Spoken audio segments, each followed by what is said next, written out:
Welcome to Leadership One. And as Dr. Lasambe would start out, think of two things that you're grateful for. Two things.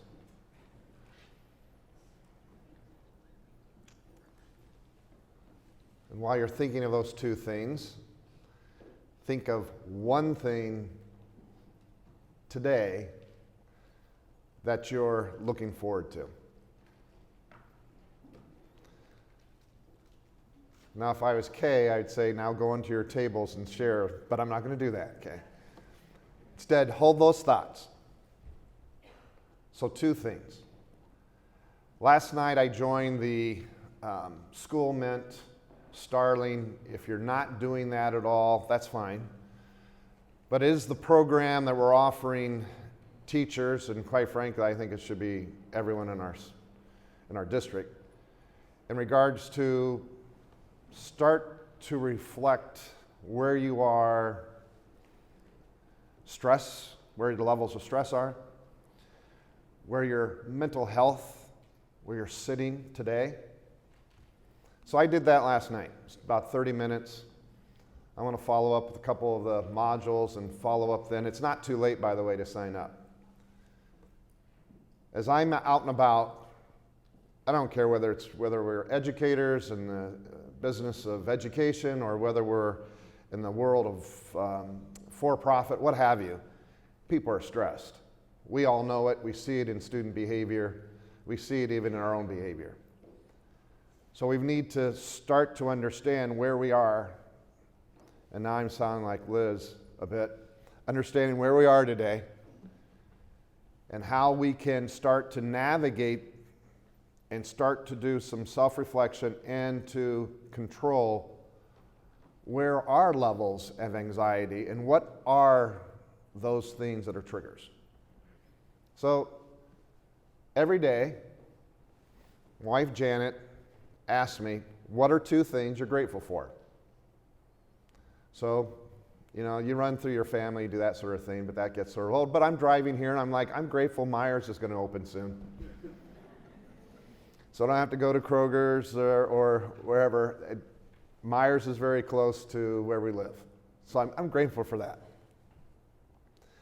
I'm also grateful because I had actually two experiences, one at Wayne and one at Irwin, talking with teachers but also talking with students. Very grateful for that experience. Man, when you get to talk to kids, it's just amazing the things they start to think of. And when we really engage them and make them part of the solution, I think it's extremely powerful. You're going to experience some things today that I think we have a tool that will facilitate that kind of engagement and that kind of input. Greatly encourage you to tap into that resource. It's called Thought Exchange. But something I've been looking for I don't know. I mean, we've done it the old ways with, Google surveys and so forth, but I'm telling you, this particular tool enables every person to have input, not just the people like me that tend to take over a conversation. Again, that's my wife talking. So it's very important to have that input and then be able to disaggregate what are the various groups and how is this, because there's always an open-ended question, how are we going to address this open-ended question? So a couple of open-ended questions I have this morning, irregardless of what's going to be on the slideshow today, because I think it's it's pertinent to where we are today. Behavior. Student behavior. And we met last week or a week and a half ago with some key people, with our Judge Trevino, who's juvenile court judge, and we met with SROs, and we're meeting with the Fort Wayne Police Department, and we're asking the question, how are we stepping together in the same direction, down the same road?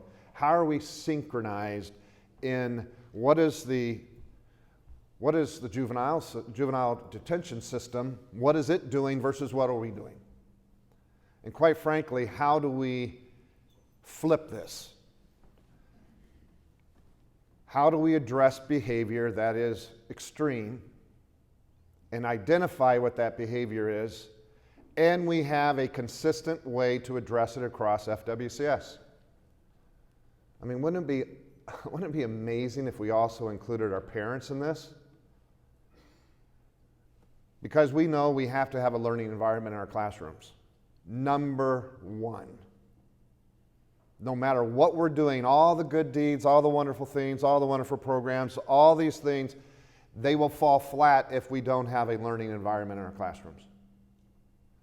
Perception is, Fort Wayne Community Schools, you're doing some great things. Perception is, let people know that, but you have to have a learning environment.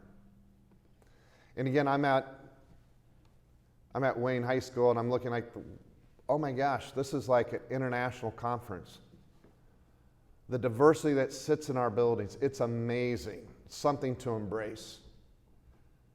And how do we move these students to be quality graduates and successful upon graduation, entering, I'll say, jobs that you can actually make a living off of? So that's one of these burning things, and we're addressing it, we're talking about it, we're moving forward with it, and we need to deal with it. Second of all,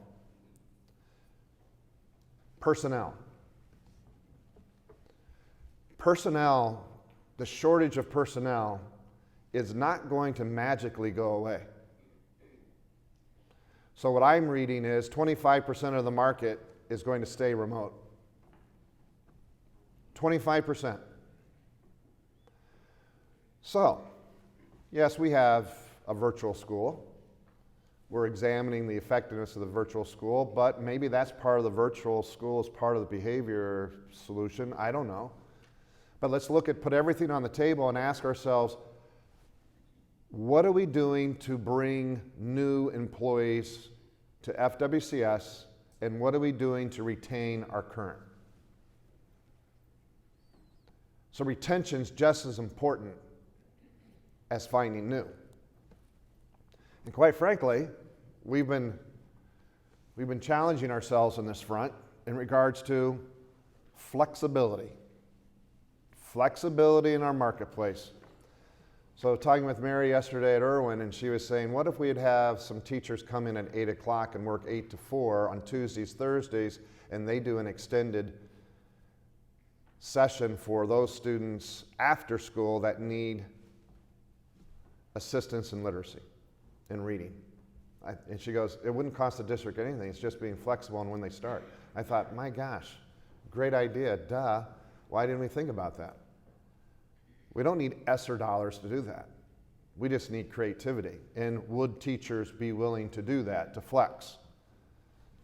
So great thought. Of course, then I come back and I ask Charles about transportation. He goes, oh, no. But, so we got to work on that. Transportation's, but again, maybe they don't need transportation, or maybe we use the 15 passenger. I don't know. But we have to start thinking outside the box as far as our personnel. So one thing we discussed yesterday in cabinet, and yeah, I'm going to say it, Charles. We need to hire people as soon as they get tapped on the shoulder by you. Or, yeah, we have 68 open positions right now. Do you need to have part of that? Don't you just want that French teacher? You don't care. It's a body. You need that unless you have someone. Then we can have that discussion. But we need to get people in classrooms. We then use our onboarding and continuous professional development, professional learning, to move them and mold them into an FWCS way. So here's the challenge where we are today with HR. We have a person who applies. It's an open position. The person we've seen their credentials. They come to the HR department. I want them to have a contract when they leave, and I want them in your buildings in 72 hours. That means we have to have assistance by you. By law, we have to have one reference. Need your assistance on that. One reference. By law, we need to have a criminal background check. We do it with volunteers, put them on, and then we go to, what's the third thing, Charles? I think those are the two major things. Drug screening. We have to get blood work. All within 72 hours. There's no reason we can't do that. And we create a conditional contract. They sign it, and you know how educators are. They sign something, they think it's like law. So they sign, and we got them. We've hooked them. We've worked really hard in this space. We've gone from 17 days down to 7 days, or 9 days. We're right around 9 days right now. But we need to move it to 72 hours. So this is a challenge. But we can do it. I know we can do it. But it's going to take some assistance from you as building leaders, building principals, whoever you sign it to, building principal, your 260, whoever. One background check. That's what we need for you, and we do the other behind the scene. Now, does that mean we don't continue to do our rigorous background information after those 72 hours? Absolutely we'll do that. So we have a deeper background check. And we make sure all the references have been checked. 3. I'm fine with that. But we've got to jumpstart. Second thing is we've got to start thinking about flexibility with our staff. How are you going to do that? How are we going to do that? And how can we accommodate people who, specifically, and what we heard from the middle school principals, when we look at our special ed, instructional assistants and special needs teachers, we have to start thinking outside the box. They are overwhelmed with the workloads. They don't have the instructional assistants that compounds that. So therefore, why do I want to stay in Fort Wayne Community Schools when they think it's greener on the other side? I know it's not greener, but they don't know that. So we have to think, how are we going to keep them, retain them? How are we going to do that? And how do we facilitate getting instructional assistants? So maybe they're married with, and some of the principals said, hey, maybe 6 hours with me, but 2 hours at another school. I'm talking right now middle school and high school combination. And guess what? They're now an 8-hour worker and they receive benefits. Or maybe we look at the 8 hours in your building and we reduce the number of IAs because we don't need them because we have the hours covered. But we're having to seriously consider how we're going to have benefits. We think that may drive some additional people into our workforce. Folks, people are making $15 an hour working at Wendy's. And there are times I'm going through Wendy's thinking, that's not a bad job.